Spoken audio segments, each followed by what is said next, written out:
Welcome into Words with Wallace. I am your host, Nick Wallace, coming at you. It is Thursday, April 27th. As much as I'd love to be gearing up for a casual night of just watching the NFL draft, maybe taking the night off, cracking an apple beer, I can't do that. No, I'm sitting here. It's about 6:30 p.m. Central Time where I'm based in the Dallas area, and I'm trying to crank out this pod because my stupid team plays a stupid game against the stupid Atlanta Hawks that they shouldn't have to play because they didn't take care of business in Game 5. So I'm a little upset about it. So if I come across as testy, I wanted to apologize. But here we are, man. Here we are. I shouldn't be that testy. Do you know why? Because we are coming off.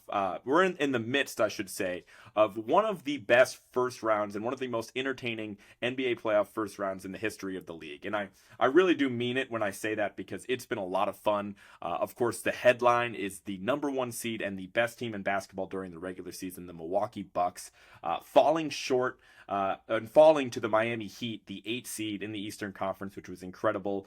We also saw the New York Knicks take out the Cleveland Cavaliers. They were the underdogs of 5-4 matchup, and they also took care of business in 5 games. So it's been crazy, man. I did want to get this pod out earlier in the week. My apologies for that. Had the old men's league semifinals and championship back to back on Tuesday, so that was a long night. I actually had to rewatch the Celtics because I missed them live, so that was really disappointing to have to do that yesterday. The team fell short in the championship, but we will get them next time in the summer league. More men's leagues updates to come. Probably not. I don't think you guys want to hear about that. But anyways, man, it's just been a crazy week. And I wanted to record yesterday too, but we had the rare 4-game slate on a weekday. And so that was very interesting, a lot of fun to watch. It certainly did not disappoint, as I've already alluded to. But it's been crazy, man. A lot of late nights with these West Coast games, a lot of multiple screen action, a lot of NBA TV. I just, before we got too far into it, I wanted to point out how badly, I don't really know how, the TV rights work and if there's a bidding process or whatever for the games and, what big wigs make the decision to, decide between which games they want on national TV and what games need to be relegated to NBA TV. But they went 0-2 yesterday, I would say, because they had 2 potential elimination games in the Eastern Conference games, and the Bucks series, the Bucks Heat series, and the Knicks Cavs series, and they opted for the rare double West Coast slate on TNT, and we saw Lakers Grizzlies, which was a super boring game in my opinion, followed by Warriors Kings, and those games, the Warriors Kings game was fine, but the fact that the Bucks, the number 1 seed in the Eastern Conference, got eliminated in a game that was broadcast on NBA TV. This is something that's only happened 4 other times in the history of the league, and casual viewers weren't even able to watch that game unless they had some premium package that included NBA TV or League Pass or whatever. The fact that was the case, I can't imagine that's great on the old ratings, but I thought that was funny, man. Good for Brendan Haywood and whoever else called the game last night. I apologize, but good for them to have that opportunity because it was honestly one of the best basketball games I've seen all year. So Bucks versus Heat. So Miami ends up winning this series in 5 games, which is absolutely ridiculous to think about. But I just wanted to talk about how special this is, right? I just kind of mentioned before that this has only happened 4 other times in NBA history where the 1 seed has fallen to the 8 seed in the playoffs. And the reason for that, it's pretty simple, right? In a 7-game series, I would say the playoff structure for the NBA is more conducive to the best team winning more than any other sport, right? Like football, it's 1 game, anything can happen. March Madness, a series of it's every single round is 1 game. So obviously anything can happen in March Madness. I don't really feel like getting into other sports because I don't really give a shit about anything besides football and basketball. But it is just truly insane that this has only happened 4 other times in NBA history. And the fact that this wasn't a fraudulent 1 seed, right? Like if this had happened, ironically enough, to Miami last year, right? Like they were the 1 seed in the Eastern Conference last year, but they were a team that nobody really believed in all that much for whatever reason. Maybe it was a lack of star power and whatnot. But the Bucks are a powerhouse. The Bucks have the best player in the world. The Bucks have the person that I thought should win MVP. The Bucks had the best guard defender in the entire NBA in Drew Holiday. They had a candidate for Defensive Player of the Year in Brook Lopez. They have, another former All-Star coming. Granted, he's coming back from injury, but I don't really think that you can use that as an excuse for Chris Middleton because, he has been healthy, most of this season. So this is really disappointing, man. This is really, really special stuff from the Miami Heat. Even as somebody that I would say I believed in the Heat, I did not want to see the Heat as a Celtics fan. I always took them seriously because of their playoff pedigree, the pedigree of Jimmy Butler, the experience and the incredible decision-making of Coach Eric Spoelstra. I always believed in Miami, but I never thought that this shit was possible. Like, this is absolutely insane. And albeit it took a Giannis injury for them to get in the position that they were in the last two games. But that's not an excuse, man. Like, Miami was missing Tyler Herro. We talked about it on the pod. And yeah, Tyler Herro's no Giannis, but for a team that is, pretty devoid of talent and certainly offensive options in the Miami Heat, for them to be losing their second best offensive player and their third best player overall, and they still overcame that and took care of business against the higher seeded Bucks in 5 games. And of course, the main reason that all this was able to take place is because of really one guy, and that guy's Jimmy Butler, right? Granted, the team deserves credit, the coaching staff deserves credit, but the ability that Jimmy Butler has to bring his game to another level in the playoffs is something that I truly have never seen as a basketball fan. Like, I really wanted, if you guys missed it, I should mention he had 56-9 in game 4, which was a game that, again, everybody's picking the Bucks. Granted, it was a game in Miami, but this was, Giannis's first game back from that back injury. And this is like, okay, the Bucks are down in the series. They got to get right. The Bucks were up for most of the game, and Jimmy, was relentless from the start. He had 22 points in the first quarter. He cooled off a bit in the second quarter because he was so gassed. But he, again, finished the game with 56-9, and they ended up winning that game in pretty dramatic fashion. And Jimmy was obviously the main reason why. And then, of course, there's all these storylines. Or have the Bucks lost it? Are they going to somehow blow things to the Heat? They're down 3-1 in the series. But I don't really think anyone I wouldn't say anyone, but nobody was expecting them to lose last night. That's what I can say with confidence, right? Like, nobody expected the Bucks to not respond to that insane game 4 and expect them to fall short on their home court, especially with another, couple days of rest for Giannis in between games, another game for him to get his bearings about him. There's no reason whatsoever the Milwaukee Bucks should lose that game. But Jimmy delivered again. I didn't even realize that. Like, I felt like, especially compared to his performance in game 4, that game 5, he was actually missing a lot of the shots that he was drilling just the previous game, but he still finished the game with 42 points. Granted, the game did go to overtime, so he had, an extra couple minutes to pad those stats there, but he was incredible yet again. He, truly did look like the best player on the court. And I think the most amazing thing about it is that, again, he's being, the majority of his baskets have been scored against Drew Holiday, who is, without a doubt, in my opinion, and the opinion of many others, the best guard defender in the entire NBA. Now, we're going to talk about Coach Bud of the Milwaukee Bucks in a little bit and his decision-making, and you could maybe make the argument that Drew's a little bit better at guarding smaller players, so Jimmy's a tougher matchup, especially with how physical he is, since he does have a slight size advantage. But, again, it doesn't, like, Jimmy was able to accomplish this by being guarded by one of the best defenders in the league. And even if you don't want to take my word for it on how good of a defender Drew Holiday is, I thought it was pretty interesting that The Athletic actually put out an anonymous NBA players poll a couple weeks ago where they asked, again, only NBA players, a specific set of questions. And one of the questions that they asked was, who is the best defender in the NBA? And one of the most overwhelming majority answers on the poll, it was announced that Drew Holiday was the best defender in the NBA, according to the NBA players. I think over 50% of the players selected him as the best defender in the NBA, which is pretty striking. So it's not like Jimmy was taking advantage of a lackluster defense or a poor matchup. It's quite the opposite. So I just wanted to kind of zoom out and think about, like, are there any statistics that represent just how much better Jimmy Butler is in the playoffs rather than the regular season? Because he's not a bad player by any means in the regular season. I think a lot of people had him on the All-NBA teams. I actually kind of left him off mine. Not that I have a vote. I thought the forward position was pretty tricky. I opted for guys like Lauri Markkanen and Julius Randle. That sounded pretty hilarious. It is a regular season award, so I don't necessarily take back the vote because I know Jimmy picks his spots kind of like LeBron does in terms of when he wants to exert energy. But it is striking that, playoff Jimmy is a real thing. It is something that I've literally never seen in my experience as an NBA fan. So I just wanted to see if there were any numbers that supported it. I took a look at his regular season points per game versus his playoff points per game to see if there was a spike. On his entire career, there wasn't necessarily a huge spike for his playoff numbers. But if you look, strictly at his Miami years, in the time in which he's really solidified his playoff legacy, there is, quite a big difference between his playoff stats and his regular season stats. He goes from averaging, 21, 22 points a game in the regular season to 25 points per game in the playoffs.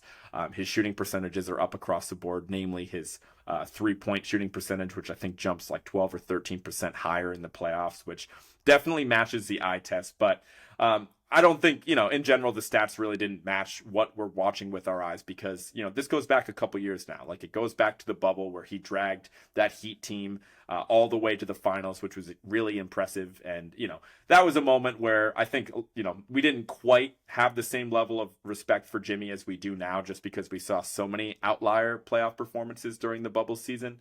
So many guys were putting up exorbitant numbers that they wouldn't normally score, just because of that atmosphere change of not being in front of a crowd. But Jimmy kind of put that, if he was a bubble boy, as you want to call it, one of those bubble stat inflators, he put that narrative to rest the past couple years with how incredible he was against the Celtics. And the last thing I wanted to say on Jimmy Butler, just to kind of, I don't want to be, too reactionary to this, right? I certainly sound like I'm being too reactionary with how high I'm speaking of Jimmy Butler, but I wanted to take a realistic look and try to remove the recency bias as much as I could at, okay, Giannis is home. Giannis is not playing anymore in these playoffs. Who are the 5 best players left in the NBA playoffs? And granted, a couple round 1 series aren't even over yet. But I want to take into account just everything, right? The regular season performance, what we've seen so far in the playoffs, what I know about these players previously. And I genuinely believe, I don't think you can leave Jimmy Butler off that top 5.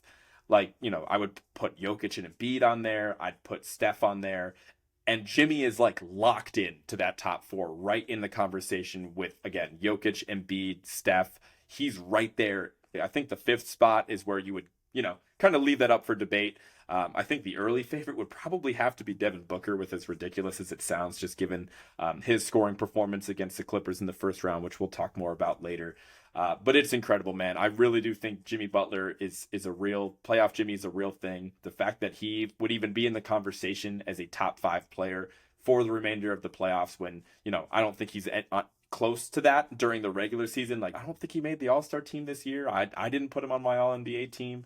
It's a really incredible stuff. But let's dive back into the focus on Game 5, right? Because the game last night was truly incredible, and I think, again, what can't be overstated is just how shorthanded Miami was at the conclusion of this game. Like, Kevin Love and Kyle Lowry were absolutely incredible for the Heat down the stretch, even if the box score doesn't necessarily reflect it. The Heat's offense, again, like I said before, it's still ugly. Like, when Jimmy's not creating his own shot, in the absence of Tyler Herro, this was, I think, a team that was dead last in offensive ranking and efficiency during the regular season. So it's really not a surprise how much they would struggle without Herro against the Bucks, especially. But they really needed Kyle Lowry and Kevin Love. And when they ended up fouling out in the 4th quarter of that game, I was sitting in front of my TV, literally going like, oh no, like, because I'm going all in. I should be honest. I'm rooting for Miami all the way. As a Celtics fan, first and foremost, I want to see the Bucks far removed from the playoffs. Like, please do our laundry for us, Miami. Take care of the Bucks so we don't have to. There's no shame in that. So I'm absolutely, I'm rocking my Heat culture tee, and I'm sitting there like, oh shit, man. Like, I cannot believe how upset I am that Kevin Love and Kyle Lowry just fouled out of the game. Bam did end up having his best game of the entire series. But even then, offensively, it wasn't his best effort. He finished with 20, 10, and 10, which was a fantastic game again, but it was mostly predicated off of the defense that he played against Giannis. He was really impressive. But even Bam ended up fouling out. And so, with 2 minutes left in overtime, the closing group for Miami was Jimmy Butler, Cody Zeller, Gabe Vincent, Max Strus, and Caleb Martin. And granted, at that point in the game when Bam had fouled out, I think Miami was up 4 or 5 at that point, so they just really had to hold on for dear life. But it's really no excuse that the Bucks weren't able to prevail out of that. But I thought that was worth noting, that was the group that Jimmy was going out with. So let's turn this conversation around and look at it from the Milwaukee side of things rather. Because just as much as this is about the heroics of Jimmy Butler, it is, a massive disappointment for the Milwaukee Bucks. And so these are just some things that I wanted to know specifically about how the game went down last night in Game 5. The Milwaukee Bucks scored 3 field goals in the fourth quarter. They made 3 baskets in the fourth quarter.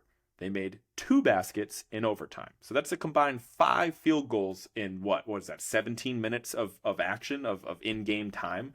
And throughout that time, the offense was clearly gross. Obviously, they had some free throws along the way that buoyed their point total, mainly from Giannis.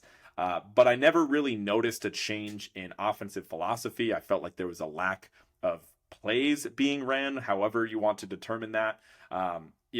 Just it was kind of the same thing over and over. It seemed like they really wanted to get into like a Giannis Brook Lopez pick and roll, which I'll give them credit. Like Miami kind of just struggled defending that earlier in the game. But by the time they had reached the fourth quarter and overtime, Bam was doing a really great job against that, and nobody could hit a shot to save their life. And I just really didn't see any real change in philosophy despite these really significant offensive woes. Like for, again, an NBA team with the best player in the world to have 5 field goals in the last 17 minutes of action at home in an elimination game is pathetic. And then, you'll see where I'm going with this, but let's just talk about some of the substitution decisions, right? We really didn't see any Jay Crowder this entire series. We really didn't see much from Joe Ingles this series.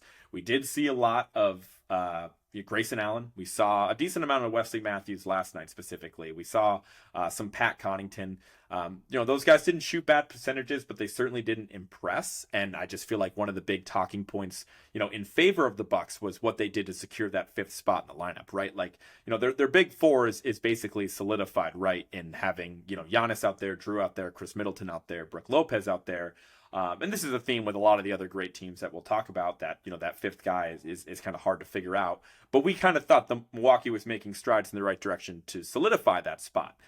That ultimately didn't end up being the case because, they didn't get much production from that spot. And, we really saw nothing, especially of Joe Ingles, somebody that I think would be was going to be a really big factor for them in the playoffs. Maybe it was a matchup thing that Coach Bud didn't like what he was seeing with Ingles against Miami. But I thought that was interesting because they didn't get a whole lot of production at that 5th spot.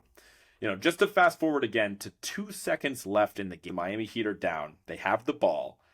And they opt to run a play that they actually ran, a similar play, a similar concept anyway, to what they ran about 2 months ago against in a regular season game against the Houston Rockets, where they got Jimmy Butler a lob. And of course, Jimmy has the opportunity to go up, catch a lob pass, kind of take a bump while he's in the air, finish it with one hand to send the game to overtime. On that play, Bud opted to go relatively small in that situation. He had Giannis out there, he had Chris Middleton out there, and then I want to say he had Drew, Wesley Matthews, and then he had Pat Connaughton as the 5th player. So I felt like it was pretty notable that with 2 seconds left in the game, they opted to have their, center, their big man all year, their runner-up for Defensive Player of the Year, out of the game. They did not have Brook Lopez on the court in that situation. It's especially notable because, Miami ran a lob play against Houston with basically a little bit less time left, so their options were more limited. But they opted to run a lob play again. And to not even have Brook Lopez on the court to be a threat there is significant, especially when you consider he was subbed out for Pat Connaughton, who was in the rim protector spot, did jump and try his best to contest the pass, and fell short. Another thing that was worth noting. And then finally, the cream of the crop, what everybody loves to mention when they analyze, NBA coaching on the surface level, the timeouts or the lack thereof. Again, during that anemic fourth quarter offense stretch, we really didn't see any timeout usage of Coach Bud to switch things up, either substitutionally to switch things up play calling wise. So that's just worth noting. After the Miami Heat completed the lob to Jimmy Butler to tie up the game at the end of regulation, there was 0.5 seconds left on the clock. 0.5 seconds, game is tied. Again, a timeout in the NBA advances the ball. Coach Bud, I guess, and his staff forgot that they had it, because that's really the only excuse in a situation like that. They opt to not use their timeout with 0.5 seconds left, and they don't even get up a real shot. They get the ball to Giannis, and he doesn't even get a shot up with 0.5 left, and the game goes to overtime. And then, of course, the last possession of overtime, right? Miami had a relatively significant lead. I think it was 6 points at one point, but, they had that all-star lineup that I mentioned a little bit earlier with Jimmy and a bunch of bums, essentially, despite the fact that Gabe Vincent did hit a pull-up Jimbo right in somebody's mitt on one of those possessions in overtime that I thought was extremely notable. So credit to Gabe Vincent. I shouldn't say they're bums, but certainly not Miami's best five out there on the court. Milwaukee was able to rally back a little bit. And they got a rebound. Giannis got a rebound with 10 seconds left in overtime when they're down 2. Right from the gate, this possession was disgusting for the Bucks, right? Like, Giannis is all over the place. He's totally in his own head because he's not making shots at the line. He didn't want to get fouled earlier in overtime and regulation. He gives the ball up to Chris Middleton and actually falls down while doing it because he was off balance trying to push the ball up the court.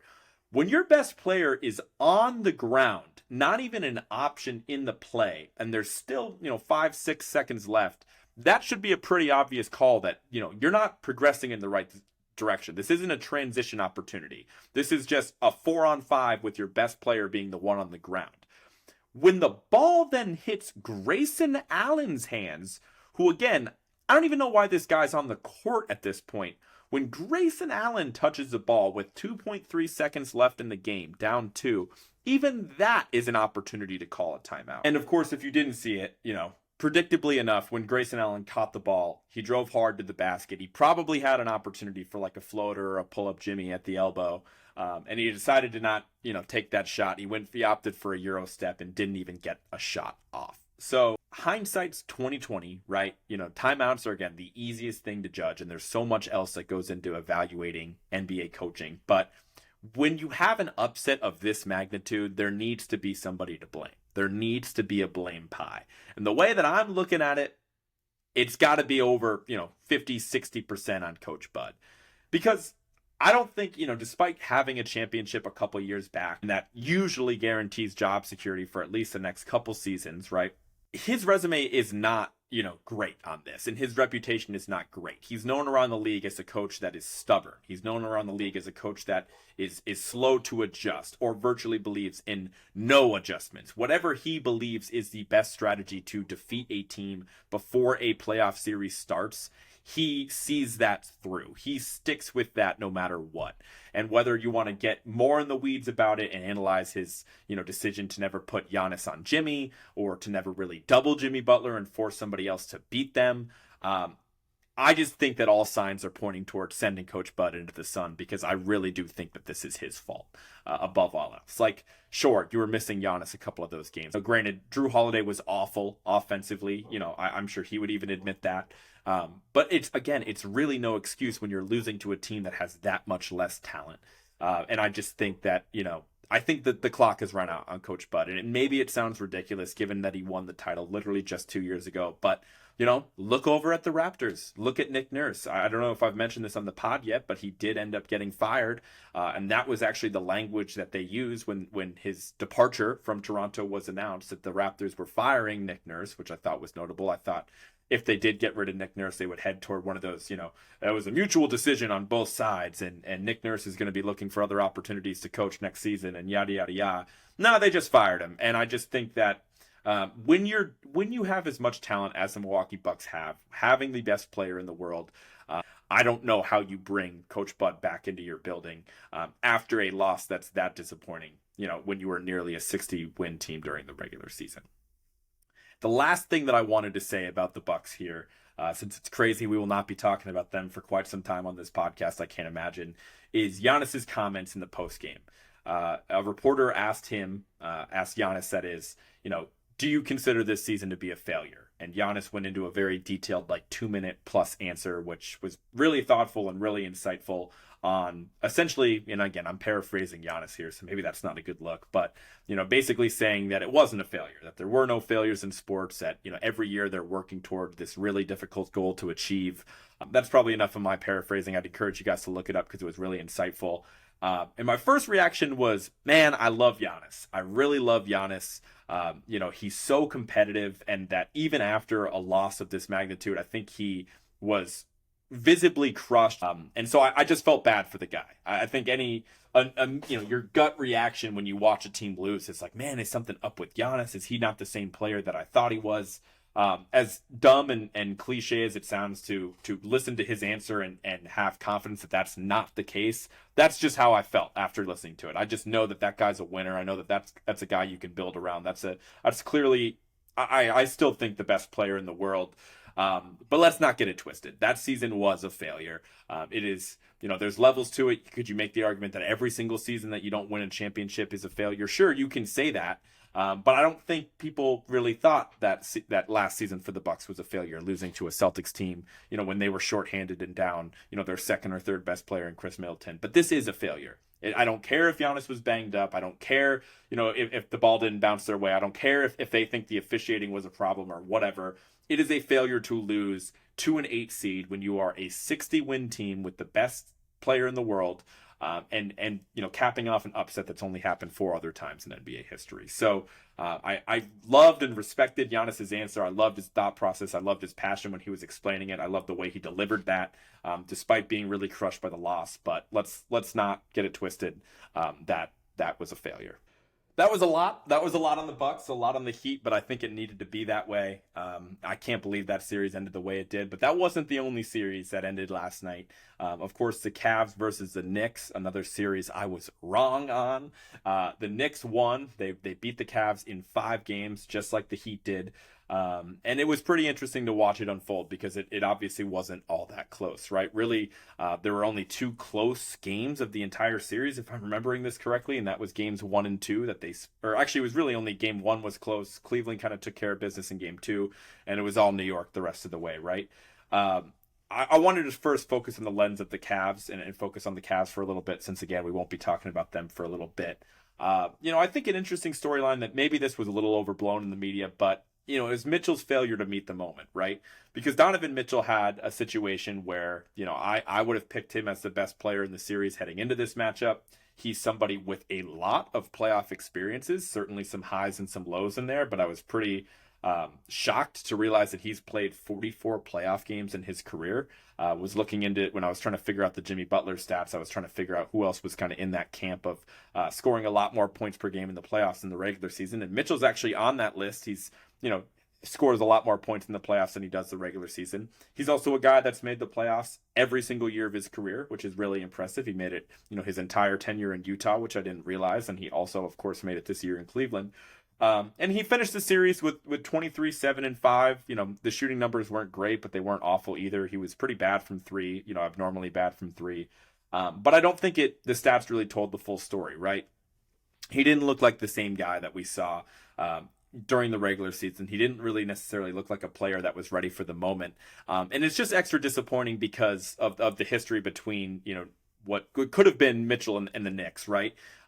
Mitchell was somebody mentioned in a lot of trade rumors for the New York Knicks, and ultimately the asking price of Danny Ainge was too high for the Knicks front office, and they didn't end up moving forward with the deal. But I really thought this was going to be an opportunity where, the Knicks were going to be like, shit, look at what we missed out on, right? Look at who we could have had. We could have had this special player in Donovan Mitchell. And it really went the opposite, right? The pendulum swung the other way completely in that, wow.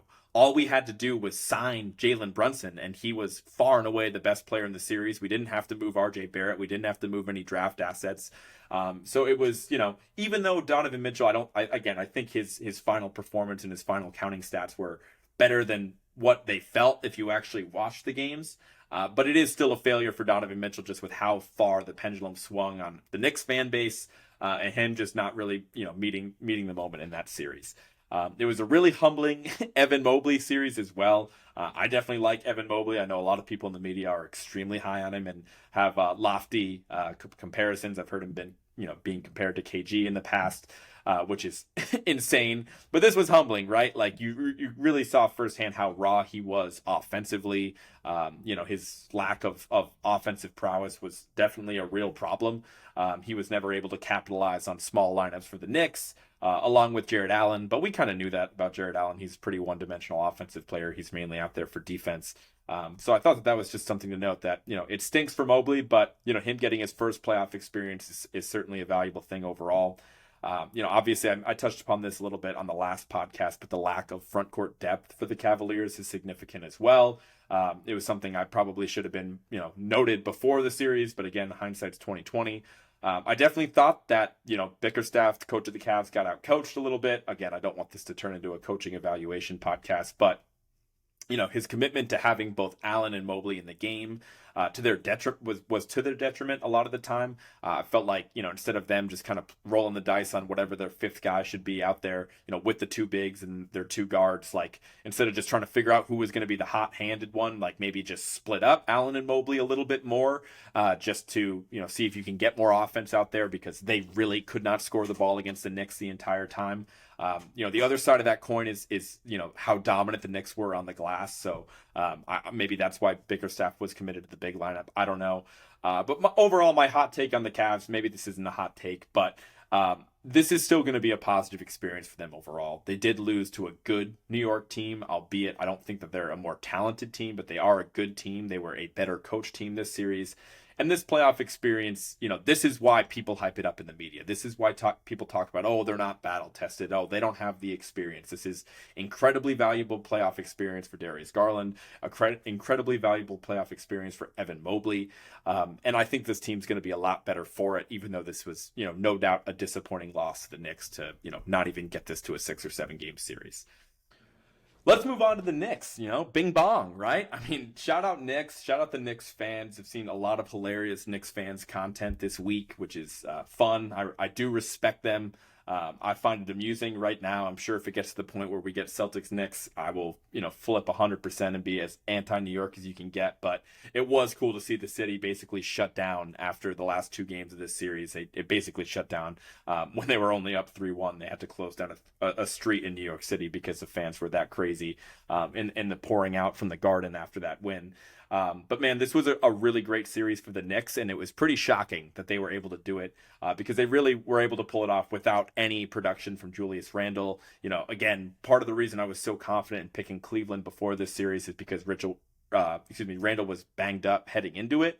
And then he played through it and was all right in game 1, but really the rest of the series, he was pretty bad and pretty inefficient. And then to top it all off, the worst part about, last night as a Knicks fan is that Julius Randle sprained his ankle again. Just one of those freak plays where he came down, landed on somebody's foot, sprained. I think it was the same ankle that was bothering him before. He ended up in street clothes for the second half of that game for the most part. So I don't know what the prognosis is, what the early report is on how much time he's going to miss. If any, I'd imagine he's going to miss a significant amount of time. So that really stinks. But the positive thing is that Jalen Brunson was far and away the best player in this series. He was so impressive. He could get to his spot at will. He started the series off strong by closing out game 1, and he really didn't let up at all series long. And the fact that he was able to outplay a Cavs team, outplay Donovan Mitchell, outplay Darius Garland consistently, you should be really excited as a Knicks fans, and something that, that contract before the season was something that, was one that many fans would consider to be an overpay. That looks like a drastic underpay right now because you're getting a damn near all NBA level talent, even at the guard position, and somebody that knows how to close out playoff games. And he showed that last year as well. RJ Barrett definitely came alive. I kind of called him out a little bit on the last podcast, needed him to be more aggressive on offense and kind of take a bit of a leap. And I think he did that. He scored the ball a lot better the last couple games of the series than he did to start. But overall, man, besides Jalen Brunson, of course, as I mentioned, the second most valuable New York Knick was Mitchell Robinson, and it wasn't even close. This dude was a problem. Mitchell Robinson is 7'1". He's the center for the Knicks, and he gave the Cavs absolute hell on the glass every single time, mainly the offensive glass. I was pretty shocked when I looked at his numbers for the series, and I want to say he only averaged like 10 or 11 rebounds per game. And I say only because it felt like so much more. But 6 of those rebounds were offensive. He averaged over 6 offensive rebounds per game during this series, and you could watch it. Like, I think part of the reason why the Cavs were so bad offensively and their inability to score the ball was just because it was such a team effort to just keep Mitchell Robinson away from the basket. And, again, Cleveland's they have a big front court, right? Like Mobley's 7 feet tall playing the power forward position. And they have, him along with Jared Allen, a traditional center. and they can't keep this guy off the glass. Like every single play, there seemed to be a dude on the ground after every single Knicks shot attempt because so many people were it was either someone on the Knicks falling over trying to get the ball or, and when, Mitchell Robinson would clear, I can't even count the number of times Mitchell Robinson would clear out like two different guys and then Josh Hart or somebody else in the Knicks would fly in for the rebound. He was a problem in that series. He's somebody that Tibbs did not want to take out of the game, and I totally understand why. And I think he's going to be a huge factor in the next series because now we have Knicks versus Heat in round 2, which is insane. Two series I was completely wrong about, and now they're facing off, and and one of those teams is going to be going to the Eastern Conference Finals and hopefully playing my Boston Celtics. I can't believe that. But this is going to be insane. This is going to be absolutely insane. I think a rock fight, a dog fight, I don't even think that does it justice because of how gritty both of these teams are. But I don't want to go into this too much. I didn't do a whole lot of research on these teams' matchups and everything like that. I'll try to do that more on the next podcast. But my gut take, if I have to get this out now, I don't know exactly when this series starts, is I got the Knicks in 7. I think it's going to be really, really close. I think the Heat will have the best player in the series in Jimmy Butler, but I do think he, emptied a lot of the tank during this Milwaukee series. But Jalen Brunson's no slouch either. I think I'm taking the Knicks just because with what I saw from Mitchell Robinson, and maybe this is an overreaction, what he was able to do on the glass against a team in Cleveland that has a lot of size. I just can't, I'm just thinking about that Hawks Heat game, which feels like a lifetime ago in the play-in tournament that, again, the Heat got beat pretty handily by the Hawks in that game. And Clint Capella had, 20-something rebounds. Like, Robinson is an even better rebounder in my opinion, and I just think he's going to be a huge problem for a Miami Heat team that just lacks a lot of size, as we've talked about before. So I think between that, even if them not getting much from Julius Randle, I think that, again, Miami's going to be shorthanded too and lacking Tyler Herro, so I think it kind of breaks even in that department, and I think the Knicks are going to be able to pull that out in 7 games. So now that we got those series out of the way, here's a quick, easy one. 76ers versus Nets. I have to talk about it here. It ended up being a sweep for Philadelphia, something that I want to say I initially picked Sixers in 4, so I guess I was right about something. It's about time. The Sixers were able to close out the series without Embiid, which I think was notable in Game 4. Embiid sprained his knee apparently in Game 3. I wonder if it was on the play where he attempted to kick Nick Claxton in the nuts. Something he definitely should have been kicked out for, but who really cares? I mean, the Sixers ended up winning that game, and they kicked out Harden for some bullshit in Game 3, which shouldn't have been the case. But whatever. The Nets are a joke. We knew the Nets were a joke. I really have no other extra thoughts on the Nets. All my thoughts are kind of focused on Philadelphia here. Harden is banged up. We know this. It happens, a lot to James Harden, unfortunately. I felt like during the regular season he was playing at an all-NBA level. He was a reason a lot of people were picking Philadelphia to actually make some noise in the playoffs. He's not the same guy he was during the regular season, but the more I watch Tyrese Maxey, the more I'm impressed. He's clearly the second best player on that team now. It'll be interesting to see if Doc makes any adjustments to their offense to get him involved in the high pick and roll with Joel Embiid a little bit more here. I don't think he will make that change just because Harden is still, despite being banged up, and incredible in the pick and roll situation. And I think Maxey's a better catch and shoot shooter off the ball, and he certainly moves without the ball more than Harden does. So we'll see if there's any technical changes that come along with, Maxey being officially the second best player on the team, in my opinion. But regardless, Philadelphia is going to be solid. And the only reason I'm a little worried as a Celtics fan, despite the fact that, in a vacuum, I would take them over Philly, but Philly's getting a lot of rest in this situation because unlike the Celtics, they took care of business in 4 games. Embiid has that knee sprain, but he's getting all the rest he needs. He should be 100%, by the time the Celtics series, or, we'll just say by the time the next series starts, he should be 100%. So this rest is really valuable for the Sixers, and they deserve it for taking care of business against an inferior team. Last series in the Eastern Conference here, I've obviously mentioned it a few times here. It's the Boston Celtics, right? The series is now 3-2 for the Hawks, a series that I was the most confident heading into was going to be a sweep before the playoffs started. I'm pretty disappointed, to say the least. Maybe that was my bias taking over, but I don't think it was a stretch to assume that the Celtics were going to take care of business against the Hawks. I want the Celtics to wake up.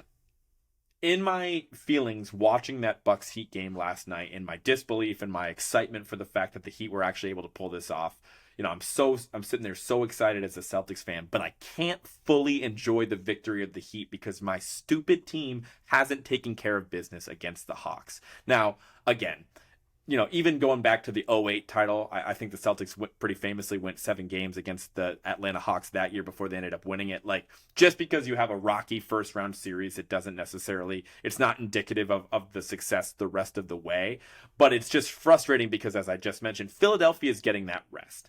But man, Celtics, it is so wide open for you. Like I said before, like all the entire time all 3 months of this podcast, right? I've been very passionate about like, hey man, if they lose to the Bucks, I get it, but I really think that they're at least the second best team in basketball. Ultimately, I landed on picking them to win the title, but man, this shit is wide open for them. I cannot stress that enough. Like, take care of business against the Hawks tonight, please. I hope by the time you guys are hearing this that this shit is over. I really hope so, because good God, Philly's in your way. You've owned Philly for the last decade. You've owned them. I understand Embiid had that 50-point outing at the end of the regular season, but literally who cares? The Celtics were not invested in that game. They were, purposely, I think, employing a terrible defensive strategy against Joel Embiid. They own the Sixers. They need to be able to take care of business against the Sixers. And then who's going to be waiting for them in the Eastern Conference after that?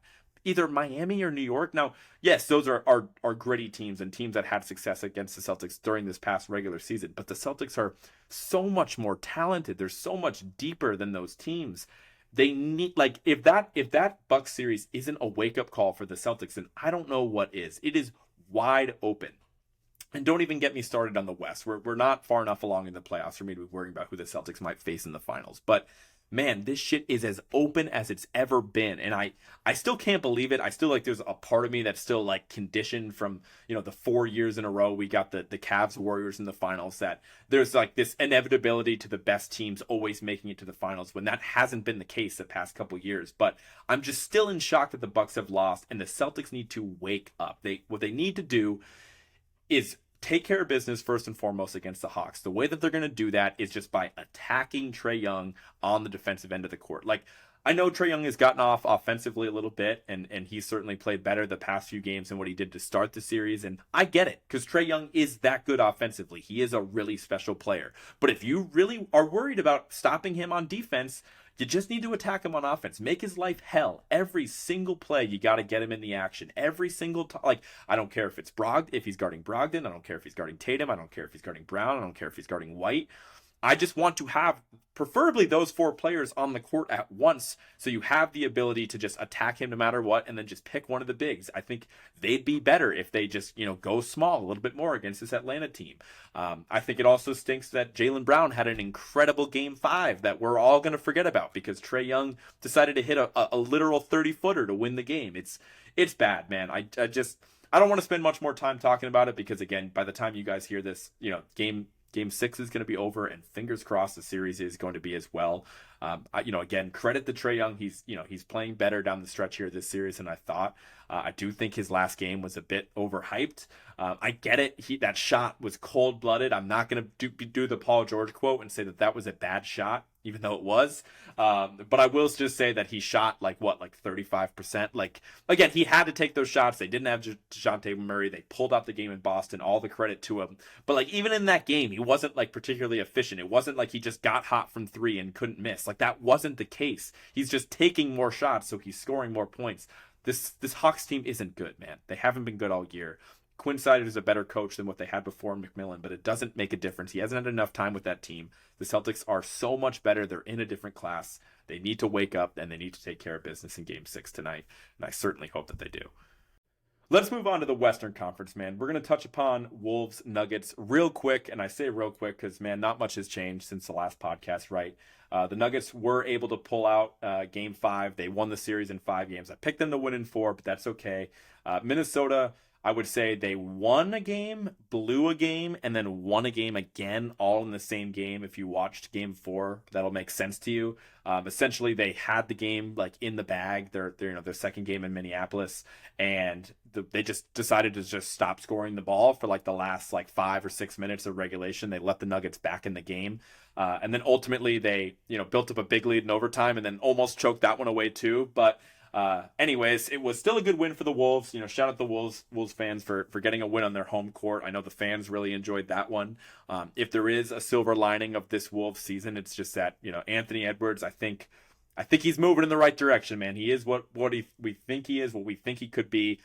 He was really impressive in the end of that Denver series. The shot that he hit at the end of overtime of that game 4 that the Wolves ended up winning was the coldest shot that so far that anyone has hit in the entire playoffs. That includes all the Jimmy Butler shots. He basically hit like a hezzy tween from like 25 feet, defender up in his face, drills a 3 to seal the game for the Wolves. It was so impressive. I love Anthony Edwards. I just really don't love anyone else on that entire team. I think that they have some serious questions. I don't know what moves that they have to make with the contract situation and how many assets they've already moved away to get Rudy Gobert. So we'll see.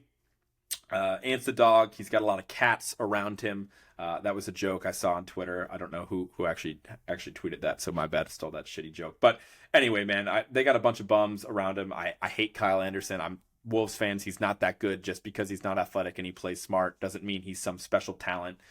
Anyways, that's my parting words on the Wolves. Nuggets, again, Jamal Murray stayed hot. Jokic is still doing his thing. I like what I saw from Denver in that series. Let's move on to, again, another series that is in the books. It is the Clippers versus Suns, man. A 4-1 series win for the Suns, ended up being exactly what I picked. I picked Suns in 5 games. But it didn't really feel like that, right? It kind of felt dirty because of how impressive the Clippers were, despite their, health concerns and their health shortcomings. The Suns were able to rattle off, what was it? I think they won the last 4 games in a row, right? But really the story of this series was Kawhi Leonard, and it sucks, and it's his health. But, time is a flat circle, man. It just, history just tends to repeat itself, right? And you saw the highs of Kawhi Leonard just being far and away, the best player in the series during games 1 and 2. He was so impressive on both ends of the court. He looked all the way back. And you find out before game 3 that, his knee's out and his knee's sprained, and then he ends up missing the rest of the series. And then, of course, at the conclusion of the series, we found out that he had actually torn his meniscus and, it's a significant injury and all that stuff. It's just sad. It's just sad, man. Like, I don't know what else to say. Like, you could easily point and laugh at the Clippers and be like, ha ha, you knew this was going to happen. Like, these guys are, you rest them all season just to have them get hurt in the playoffs. Like, you guys are so dumb. But, like, are they really dumb? Because, like, we just saw what Kawhi Leonard did. And they didn't even have Paul George, and they still beat the Suns in game 1. And they still gave them a run for their money in game 2. And they even played really hard the rest of the series. Despite just having a collection of role players going up against the most, stacked talent-wise team in the entire league. I was just really impressed with what I saw from Ty Lue the rest of the way. I was impressed with Westbrook, man. Westbrook was playing incredible. The best basketball he's played in years.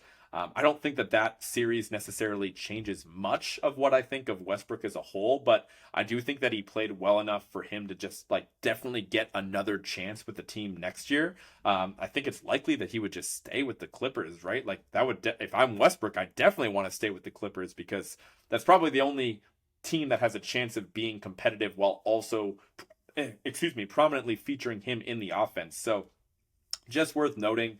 And Norm Powell is still my guy. Love Norm Powell. But a sad season for the Clippers, man. It just sucks that we didn't see either of their top 2 guys out there when it mattered the most. But, something that Clippers fans have become accustomed to at this point. Moving on to the Suns, Devin Booker. Sheesh. I mean, he's been hooping. He's averaging 37 points per game. That's what he averaged during the first series. He's shooting a 60% clip. His defense is definitely, taking a step in the right direction. He was really hooping on the defensive end in game 1. And then I think, I've heard a lot of people gassing Devin Booker's defense the past couple weeks. So, maybe that's taking it a little far. I don't think he's suddenly like a good defender, but I think he's solid. I think he's certainly taken a step in the right direction. So they need him to be that. Given, the only real defensive stopper they have on their team is Josh Okogie. And if he can't knock down a 3-ball, then he's not going to be the one even closing games for the Suns. But Booker's playing at an elite level, man. He's playing like he's the alpha of the team, which is pretty interesting having Durant there. On that note, Durant is still doing his thing. He's played fine. I just feel like they're not using him as much as they should. especially given up how much they paid for when they traded for him. Like, his time's going to come. I'm not worried about Durant, but I wonder when all the kinks are going to be worked out, and he's just sitting in the corner a little too much for my liking. Like, watching Devin Booker run the offense, watching even Chris Paul for times run the offense. I just want to see him get a little bit more involved, and I think he definitely will against Denver in the next round. Overall, it was a tough series for Chris Paul, I would say, but he did show that he has the ability, to get to his spots. He's still the same guy in the mid-range area. He's still a maestro in the pick and roll with Ayton. I think they went to that set even more and that action even more than I thought that they would, given that they just kind of have Devin Booker and Kevin Durant sitting off ball in that situation. But he proved he's still can be efficient. He's just not he doesn't have the same burden on him, and it's a good thing that he doesn't. But I just moving things over to Nuggets versus Suns. This is a series that I thought was going to happen. This is a series that we knew was coming, and I am sticking to my pick. I got the Nuggets in 7 games. I think it's going to be really close, but I think the Nuggets having home court in this series is ultimately going to make a big difference in the final game, and I think there's going to be a lot of Ayton frustration from Suns fans, putting him in difficult spots, guarding Jokic and having to be smart, and it's going to be a really a test for Monty Williams and how his team decides to defend Jokic as a whole. So we'll see how that plays out, man. I'm excited for it. I got the Nuggets in 7, and that'll be a really awesome second round series. Moving on, we got 2 series left here to run through real quick. Grizzlies versus Lakers, man.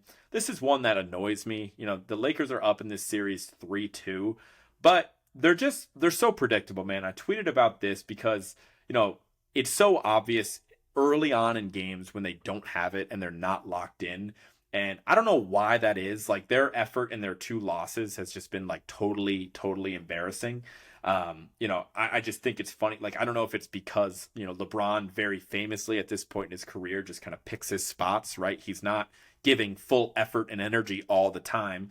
And that makes sense. The dude's like nearly 40 years old playing in his 20th season. Like, he just doesn't have that in the tank to go 100%. He's got to save himself for the moments that matter. And in the moments that do matter, he's still in that conversation for, a top 5 guy you'd want on your team. He is that good. We saw him, close out, what was that, game 4?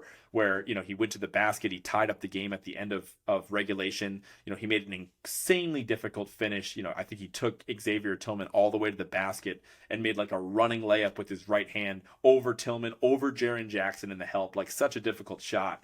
But that being said, he picks his spots a lot. And I don't know if that's the reason why the rest of the team just feels like they're on that level too, where, you see your best player and the star of the entire league for that matter. When he's not giving 110%, is that something that's contagious? I don't know. But what I do know is it's just, you can watch the first 5 minutes of a Laker game and know if they're going to be locked in or not. And I think they kind of put themselves in a difficult spot, right? Like, obviously, they're home court for Game 6, and I'd imagine that they'll be a significant favorite in that game to take care of business on their home court. But they better not let it get to 7, man. I don't know if I like their chances in a Game 7 in Memphis. Like, I just don't. That crowd in Memphis is insane. Memphis is a young team that, they have all the confidence in the world. I just wouldn't want to get cute with them. And it's really funny to compare the Lakers situation to the Heat situation, right?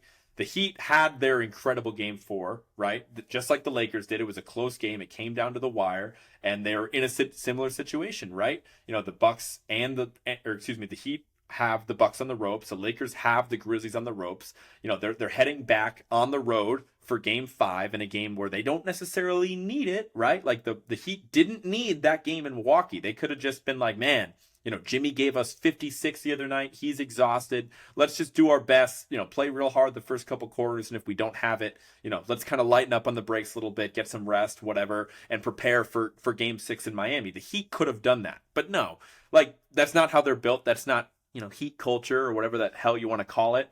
Like, they went hard. They went hard at Milwaukee because they knew that they were underdogs. They knew they couldn't take them lightly. And they had an opportunity in that game. Even when they were down 10 last night, they found a way to rally back in it. And they are reaping the benefits of it. They took care of the number 1 seed, and they did so in 5 games versus the Lakers that you just knew that they didn't have it immediately upon game 5 kicking off the other night. And it's pretty disappointing. So I just get frustrated with the Lakers. It's annoying that I'm even rooting for the Lakers, but I don't like the Grizzlies, and I think a Lakers Warriors series is going to be really fun next round. Real quick on Memphis, I can't believe, Ja. I'm not a Ja guy. I've been pretty critical of Ja, but watching him give people absolute hell in an oven mitt is impressive. He's still somehow knocking down threes. He literally plays basketball like he's also a professional wrestler. The way he just goes horizontal, like headed toward the basket, like it's absolutely insane. Please stop doing that, Ja. You're literally scaring people every single time you jump. We do not want to see another Derrick Rose situation with him. So I am impressed with Ja. And the last piece I'll say is like, man, Dylan Brooks, everybody hates Dylan Brooks. Everyone loves making fun of Dylan Brooks. He's like the quintessential, NBA clown that just talks when it's not his place to talk. He's disrespectful to LeBron. He takes shit, he talks shit, he can't back it up. He plays a bad game. He's not available to the media. But man, he really stinks in this series too. Memphis is better when he's off the court. And it's just hilarious that like collectively the entire NBA community is just rooting for this guy's failure. Even shout out my guy Norm. Norm is he's a Grizzlies fan, even if he doesn't want to admit it. I know he might claim he's a Celtics fan, but I know he loves the Grizz. He's been on the Grizzlies train for a long time. And even he, I feel like, is actively rooting against Dylan Brooks, just kind of based on the guy's tweets the past couple weeks. So, yeah, man, this Dylan Brooks hate tornado is like forming at an alarming pace, and it's going to be awesome if he just really sucks in Game 6 in LA, and that's how their series ends, because I don't think we'll see this much collective hate toward a player in a long time. So that's always good, right? It's always good to be unified by hate. So anyway, let's move on to the final series here, and it's Kings Warriors. And man, I'm not going to say I called this, but I definitely, I think I stayed consistent in my belief with the Warriors a little bit. And it looks like it's all momentum has flipped, and it's certainly headed the Warriors' way. The Warriors are now up 3-2 in the series, despite dropping the first two games to Sacramento. And man, they have answered a lot of questions, especially with the win last night. I really thought that they were going to go out and win Game 3, even without Draymond's absence, just because that was going to be the switch that was flipped. That was going to be a big Steph game, and they came out and they did that. They absolutely beat the shit out of Sacramento in Game 3. It was really convincing from the gate, and I was like, man, once they get Draymond back for Game 4 and they're still at home, that's going to be a really tough game for Sacramento to win. So, that game kind of went as planned too, despite Game 4 being a little bit closer. But then you get to Game 5, right? Like, that's the moment. Like, okay, if you believe Golden State is going to win this series, this kind of has to be the game that they win, because you don't want to see it get to a Game 7 that's going to be in Sacramento, right? And they answered the toll, right? This was like the first real test for them to actually win a road playoff game. It's like, I think that's like what, the 10th road win that they've gotten the entire season. Like, it's absolutely ridiculous, but it was a really great win. Steph is just the best he's ever been at basketball, despite his age. It's absolutely insane. Even when Jordan Poole is MIA, the Warriors have still found a way to win. Draymond actually had it cooking in his own, offensive bag last night, and that's kind of how it was, GG's for the Kings. But I also think a guy that I'd be remiss to mention is Kevon Looney. He's been really, really great for the Warriors all season. Like, it's actually pretty bad I haven't mentioned him on this podcast before, because I've talked about the Warriors' lack of size, and I give Draymond a lot of credit for his defensive ability to make up for that. But Looney's been a rock for them. He's been so good throughout this entire run for the team that he just kind of flies under the radar. But his efforts in defending Sabonis, I mean, he's a part of a team strategy that's just made Sabonis look really pedestrian during this entire series, and he's averaging nearly 15 rebounds a game on the series. I think he had 22 rebounds last night. He's absolutely incredible. Obviously, offensively, he doesn't need to do much, but he spaces the floor correctly, sets screens when he needs to. He's truly the unsung hero of the Warriors team, and he's been consistent for them all year. On the Kings side of things, again, they really are kind of turning Sabonis into a pumpkin in this one. He's still getting to about 17 points per game, but he's averaging 4 turnovers. He looks unsure of himself. They're forcing him to shoot the ball more than he'd like to from outside. And otherwise, the Fox finger injury makes me really sad with how well that guy was playing. He looked like, the best player in the series at times. And now he's banged up. I mean, he still played pretty solid yesterday, but I just think with Fox's health trending in the right direction, Kevin Huerter is still MIA. Sabonis now is kind of unsure of himself. I just think that, now that the Warriors are in the driver's seat, right? They need to take care of business in Game 6. I'm sure they're heavy favorites. I think that they will. And I think we're hurtling toward a Warriors-Lakers round 2 matchup. Steph versus LeBron. I think that's going to be a lot of fun. We'll see if we actually get the matchup that we want to see. So I think that covers it, man. I got to get this thing out so I can go watch my C's. I can, stay in the loop on the NFL draft here and see what things are going on. But man, it was just an awesome week of basketball. It was an awesome week headlined by the Heat. I cannot believe the Bucks are out of this thing. Even the Knicks series was pretty shocking that they were able to pull things out in 5 games. I just love that there is some unpredictability, right? Even though it means I'm wrong on a lot of this shit, it's cool when things go off script. It's cool that even in a league where, again, it's a 7-game series format for these playoff matchups, it's a best of 7, that things can get unpredictable and that upsets like this are possible. It makes it, really exciting. I genuinely don't know what's going to happen next, right? Like, we're getting these matchups in round 2 where, I feel pretty good about, I think the Warriors will take care of business against the Lakers if it gets to that point. But, Suns, Nuggets, I'm picking the Nuggets, but that shit's really a coin flip, man. Like, Knicks and Heat is going to be an absolute rock fight. I think that's going to be another coin flip. Celtics versus Sixers is really entertaining. We're getting some really high level matchups here, so I hope that you guys are enjoying it. In terms of the schedule for this podcast, again, I'm not too sure. I haven't looked ahead at the NBA schedule yet, so I'm just going to try to, get in where I fit in terms of being able to watch these games and my work schedule and everything like that. So I will try to get this next episode out, probably within about, early next week is what I'll target, but it might end up being another Thursday pod depending on how the schedule shakes out. So with that, man, I'm going to get up out of here. Before I go, make sure to follow @WordsWithWallace on everything.